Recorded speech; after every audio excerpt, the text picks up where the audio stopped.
Bomba dell'ultimo minuto. Il calciomercato si infiamma e un colpo di scena nella trattativa del Napoli promette di far parlare di sé. Il club azzurro era sul punto di annunciare l'ingaggio di un rinomato centrocampista brasiliano. Ma un intervento diretto del tecnico Antonio Conte ha cambiato completamente il corso della vicenda.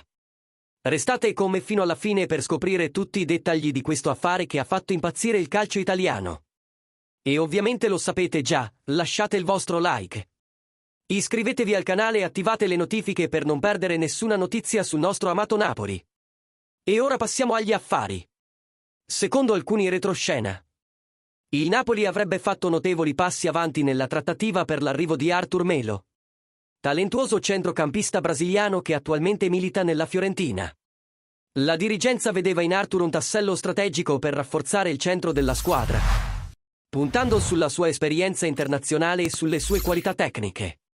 Tuttavia, proprio quando sembrava che tutto fosse pronto per l'annuncio ufficiale, l'allenatore Antonio Conte è intervenuto e ha posto il veto alla firma.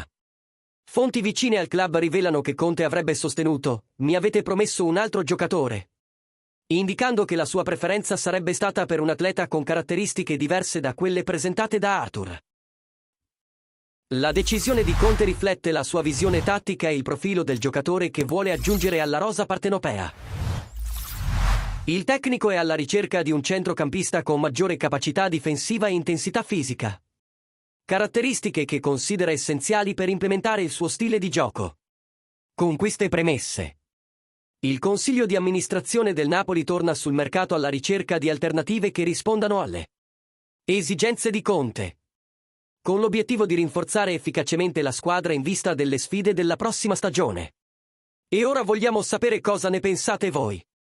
Siete d'accordo con la decisione di Antonio Conte di porre il veto all'ingaggio di Arthur Melo? Pensate che il Napoli debba cercare un giocatore con un profilo diverso per il suo centrocampo?